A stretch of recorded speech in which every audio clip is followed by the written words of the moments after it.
বড় বড় আপনার ডিকশনারি আছে, কোথাও রব শব্দে একটা শব্দে ব্যাখ্যা দেওয়া যায় না, কয়েকটা লাইন লেগেছে।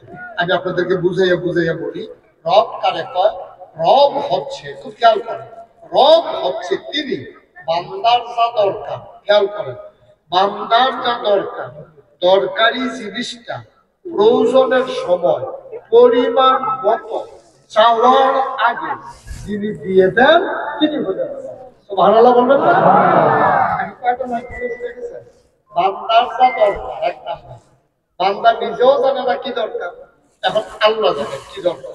বান্দার যা দরকার, দরকারি জিনিসটাকে প্রয়োজনের সময় পরিমাণ মতো চাওয়ার আগে, বান্দার প্রয়োজনের সময় পরিকল্পনা বেশি পরিমাণ মতো, বান্দার যা দরকার, দরকারি জিনিসটা প্রয়োজনের সময় পরিমাণ মতো চাওয়ার আগে যিনি দিয়ে দেন তিনি হইলেন রব। সুবহানাল্লাহ বলবেন না? এই যে যিনি তোমার রব, তিনি তোমার সব, সুতরাং আবাদত করবো কার? সৃষ্টি যার, কপাল বানিয়েছেন যিনি, সাজদা পাও না তিনি। কপাল বানিয়েছেন আল্লাহ, কথা বলবেন না সবাই? কপাল বানিয়েছেন কে? তাহলে সাজদা পাবেন কে? আমার দেশে যে মাজারে গিয়ে সাজদা দিন, সবাই মিল্লা কইলেন এক কথা, কাজ করলেন আরেক কাজ। সবাই মিলে বললেন কপাল বানিয়েছেন আল্লাহ, তো সৃষ্টি যাও, আবাদত চলবে, সহজ হিসাব। আপনার সন্তান হলো আপনার, তাহলে এই সন্তানকে আরেকবার আব্বা রাখবে, আপনি মাইনা নিবেন না? মাইনা নিবেন আপনি? আপনার সন্তান আরেকবার আহা, আপনার সন্তান আরেকবার আব্বা রাখবে, আপনি মানবেন না? এই যে আমাদের নুরুল কবির ভাই, নুরুল কবির ভাই আপনারা কয় ভাই? আর দরকার নাই, এত ভাই রাখবেন। নুরুল কবির ভাই আরেক ভাই না, মবিন, কবির ভাইয়ের ভাই মবিন ভাই। এখন নুরুল কবির ভাইয়ের ভাই মবিন ভাই, তারা দুই ভাই। তারা কয় ভাই? কথা কয় না, কয় ভাই? আরে জুড়ে কয় না, কয় ভাই? আর কবির ভাই, নুরুল কবির ভাইয়ের ছেলের নাম হলো আর। এই কবির ভাই আর গিয়া মবিন ভাই দুইজন বসে বসে, এটা দারোগার হাত, বড় দারোগার হাত, এক চায়ের স্টলে বসে বসে চা খাইতেছে। তো ওনারা ওইখানে একটা দুধের চা পাওয়া যায়, দুনু ভাই রিক্সায় করে গিয়া বসে বসে চা খাইতেছে। এমন সময় ওনার যে ছেলে আরমান, ওনার ছেলে আরমান আয়সা নামছে, বড় দারোগার চিরং ইউনিভার্সিটিতে মনে করো আয়সা নামছে। নামার পরেও মনে করলো শীত করছে, বাড়িতে যাওয়ার আগে একটা দুধ চা খাইয়া যায়। তো ও দোকানে গিয়া ঢুকছে, ঢুকা দেখে ওর আব্বা আর ওর চাচা, কবির ভাই আর মবিন ভাই দুইজনে বসে বসে চা খাইতেছে। ওই আরমান যারা কার ছেলে, ঘুমাই গেছেন আপনারা? কার ছেলে? কবির ভাইয়ের ছেলে। আরমান করছে কি চায়ের স্টলে ঢুকা খারাপ করে দেখাও না, দেখার ভান কইরা চলে গেছে মবিন ভাইয়ের কাছে। মবিন ভাইয়ের কাছে গিয়া বলতেছে আসসালামু আলাইকুম। খারাপ করে আগে দেখছে কিন্তু সালামও দেয় নাই, কিচ্ছু বলে নাই। চলে গেছে মবিন ভাইয়ের কাছে গিয়া বলতেছে আসসালামু আলাইকুম আব্বা। কারে কয়? কারে কয়? ছেলে কার? আব্বা রাখছে কারে? ছেলে বাপের না দেখিয়া গিয়া মবিন ভাইয়ের সরসারি বলতেছে আব্বা কেমন আছেন? এই দোকান ভর্তি সব মানুষ, সবাই তো চিনে এটা কবির ভাইয়ের ছেলে। এখন আব্বা ডেকে ফেলছে মবিন ভাইয়ের, সবাই মিল্লা হাসি দিছে। আহা রে, কি দিনই আইলো রে, আল্লাহ জানে রে কি অবস্থা, হাসাহাসি করতে আছে। এখন আপনারা বলেন কবির ভাইয়ের মনে কি এই আনন্দ না কষ্ট? আনন্দ না কষ্ট? কম না বেশি? কবির ভাই চোখের সামনে ওনার নিজের সঙ্গ দেওয়া ছেলে ইয়াসেরা সাসারে আপনার রাখছে, ওনার ছোট ভাইয়ের, উনি দেখে সেটা মনটা এত খারাপ হয়েছে, আস্তে করে দোকান থেকে বাইরিয়া শীতের ভিতরে কপালটা ঘামতে আছে, চোখ দিয়ে টক টক করে পানি পড়তে আছে। আরে এত কষ্ট করে ছেলে জন্ম দিলাম, তার জন্মের সময় কত কষ্ট করছি, হাসপাতালে দৌড়াদৌড়ি করছি, এরপরে এই ছেলে জন্ম হইল, তারে আমি আরমান নাম রাখলাম। আর ছেলেরা আমি এত বছর পর্যন্ত লেখাপড়া করাইলাম, এত বছর আগাই দিলাম, এই লেখাপড়া করাইয়া এত দূর আনার পরে আজকে আমার ছেলে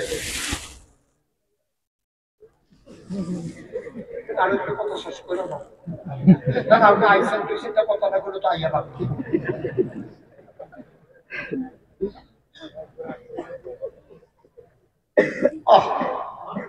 আমার সুনাম পরিচিত মানুষ ওনারে গিয়ে দিয়ে পাহাড়ের সিফার মধ্যে পাওয়া গেছে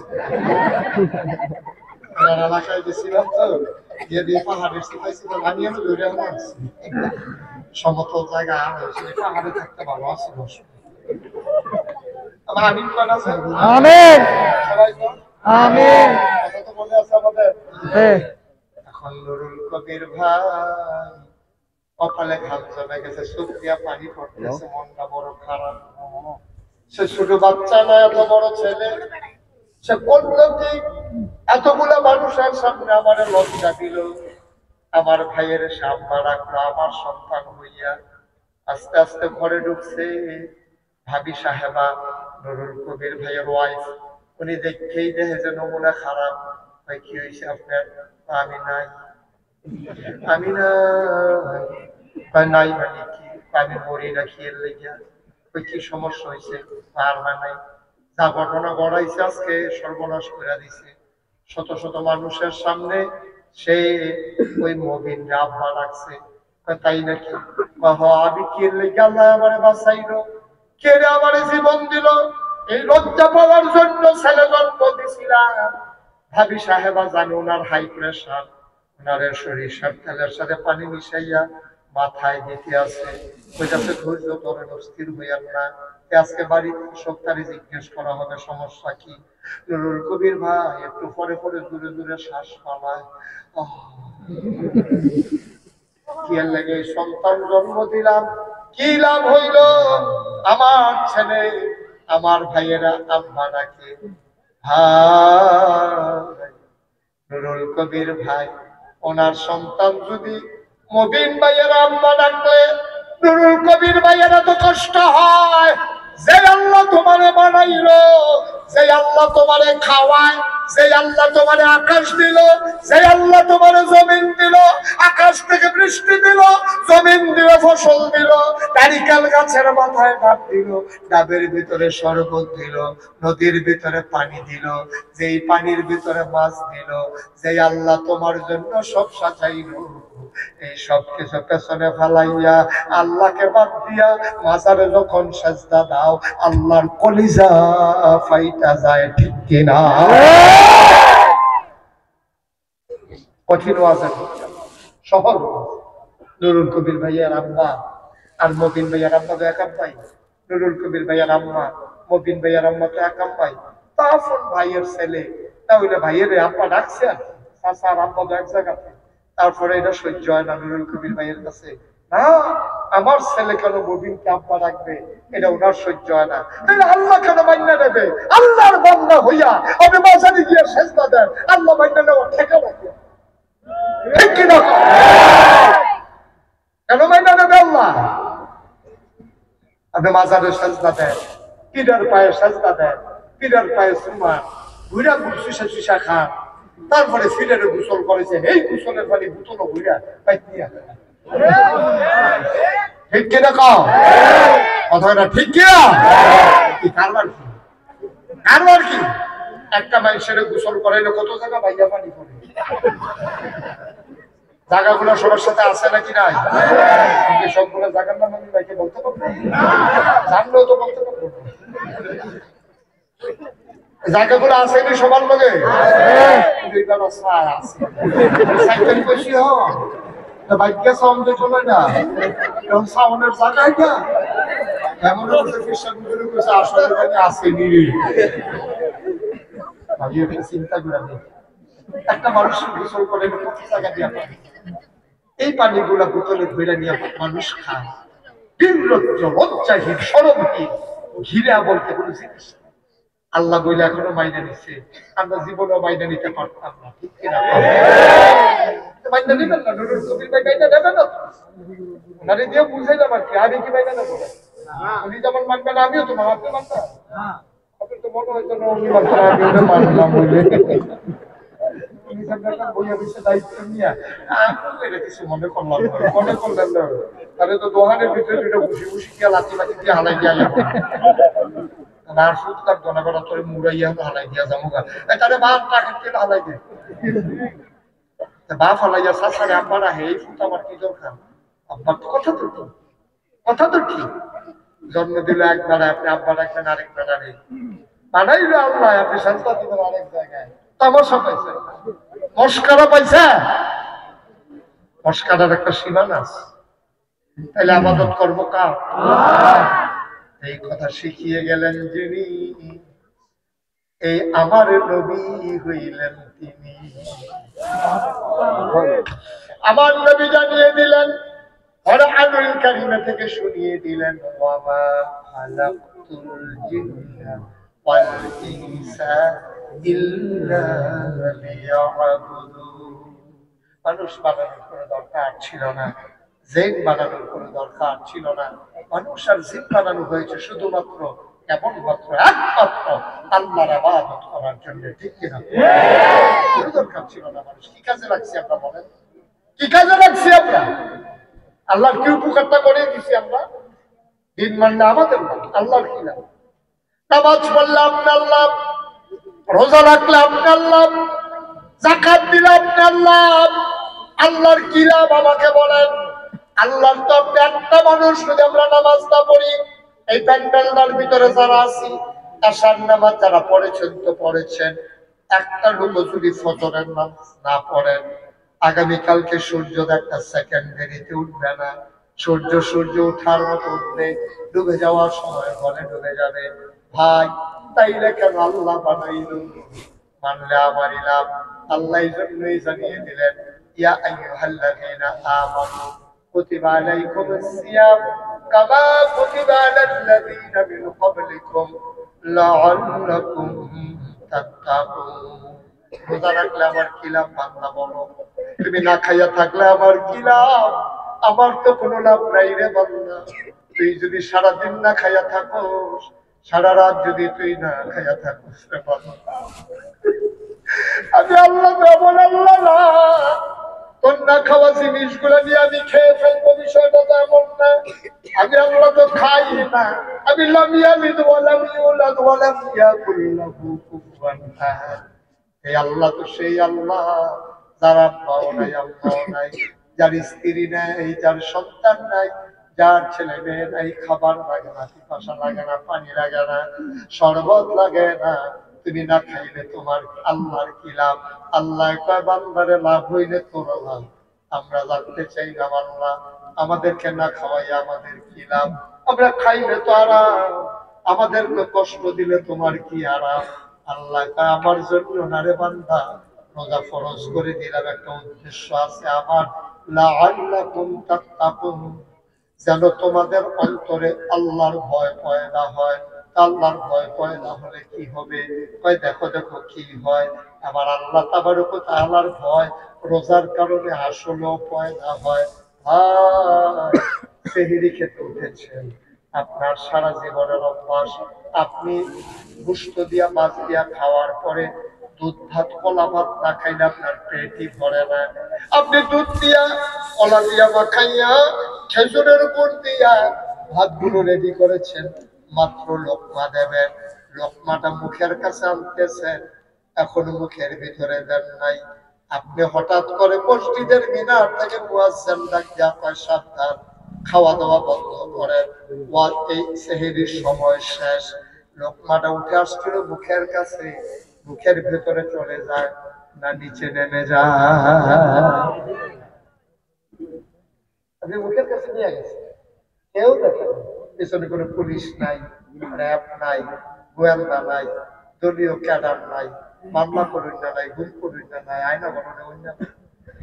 এরপর আপনি খান না, কারণ আপনার মনে জানে যে কেউ দেখে না, একজন দেখেন, তিনি কে? আপনার ভয় যে উদ্দেশ্য রোজা দিছিল, তাহলে আমরা তো উদ্দেশ্য পূরণ করছি। এই যে আল্লাহ আপনি যে আমার রোজা দিচ্ছেন, দেখছে যখন মিনার থেকে বলছে যে খাবার টাইম শেষ, আমি ইচ্ছে করলে খেয়ে ফেলতে পারতাম, কিন্তু আমি খাই নাই, আপনাদের ডরাইছি। আপনি যে উদ্দেশ্যে রোজা দিছিলেন, উদ্দেশ্য আমরা সফল করে দিয়েছি। তাইলে আপনার নবী বলেছে, মান সামা রমাদানা ঈমানান ওয়া ইহতিসাবান গুফিরা লাহু মা তাকাদ্দামা মিন যামবি, যে ব্যক্তি ঈমান ইহতিসাবের সাথে রোজা রাখবে আল্লাহ তার জীবনের গুনাহ মাফ করে দেবেন, জান্নাতের বাসিন্দা বানিয়ে দেবেন। তাহলে আল্লাহ আপনি গুনাহ মাফ করতে আমরা ভয় পাইছি তো? আল্লাহকে ভয় পাইছো তো? জি আল্লাহ, সেহরির সময় আমার সারা জীবনের অভ্যাস দুধ ভাত কলা দিয়া খাওয়া, কিন্তু আমি খাই নাই তো আল্লাহ। আপনি দেখছেন না আল্লাহ, আপনি তো সব দেখেন, আমি কিন্তু খাই নাই। কার কি করছো? সেহরির সময় শরবত ছিল তুকমার দানাই সুকুরের বসি বেলার শরবত, তরমুজ লেমনা ট্যাং সিবিটাল মুআবজা, শরবতের অভাব নাই। পিপাসায় বুকের ছাতি ফেটে যায়, বারবার খেতে মন চায়, খাই নাই তো আল্লাহ। ওই টেলিভিশন ছেড়ে রেখে দিয়েছি, ঘড়ির ভিতরে অ্যালার্ম দিয়ে রেখেছি, বাচ্চা ছেলেটারে বারান্দায় দাঁড় করিয়ে রেখেছি, দেখি মসজিদের মিলার থেকে ঘোষণা আসে নাকি। আল্লাহ, খাই নাই, শরবত ছিল, মজার খাবার ছিল, খাই নাই যতক্ষণ সময় না হয়। তুমি যতক্ষণ পর্যন্ত বলেছ ওই সময় আসার আগ পর্যন্ত আমি আল্লাহ খাই নাই, তাইলে তোমাকে তো ভয় পাইলাম। আল্লাহ ফাইন, মোস্ট ওয়েলকাম, আহলান সাহলান মারহাবা, আমার জগতে তোমাকে স্বাগত। তবে প্রশ্ন হইল, তুমি কি মনে করেছো লাআল্লাকুম তাত্তাকুন, আল্লাহর ভয় মানে শুধু সেহরির সময়? তুমি কি মনে করেছো আল্লাহর ভয় মানে শুধু কি ইফতারের সময়? এটা তো ট্রেনিং পিরিয়ড। এই সময়টা 1 মাস হলো ট্রেনিং পিরিয়ড। এই 1 মাস তোমারে ভয় শিখাইছি, বাকি 11 মাস যেন সব জায়গায় এই ভয়টারে তুমি কাজে লাগাইতে পারো, ঠিক কিনা? ট্রেনিং পিরিয়ডে তুমি পাস করেছো, ওকে ফাইন, অবশ্যই তুমি পাস করেছো। সেহরির সময় খাও নাই, সময় শেষ হয়ে যাওয়ার পরে ইফতারির সময় খাও নাই, সময়ের 1 মিনিট আগে তুমি ট্রেনিং এর সময় পাস। তোমার যখন আবার ফেনি বদলি করছে, তুমি 7টা ট্রেনিং এর সাংঘাতিক পাস করছো, তুমি লাভ দিয়া খাল ফারিয়ে গেছো, তুমি বাইক একেবারে বাসের মাথায় উঠে গেছো, তুমি লং জাম্প দিয়ে অনেক দূরে চলে গেছো, তুমি পুলিশ ট্রেনিং এ 7টা ট্রেনিং এ তুমি পাস করেছো। যেই মাত্র তোমার বদলি করাইয়া বীরের সোনায় থানায় পাঠাইছে, এই যে ঘুষ খাওয়া শুরু করছো। ট্রেনিং এ পাস, কর্মজীবনে ফেল। ট্রেনিং এ তুমি পাস করেছো, কর্মজীবনে তুমি ফেল করেছো। এই জন্য আমরা দেশে একটা কথা কয়, মাছের রাজা ইলিশ, চাকরি রাজা পুলিশ। ইচ্ছা মতো খা, আমজা দিয়া খা, ঠিক কিনা কও? খাবি খাবি। আমি পুলিশের ঘুষের চাইতে ঘুষ দেখে বেশি উদার যারা পুলিশকে অন্যায় ভাবে ব্যবহার করেছে, ঠিক কিনা বলো?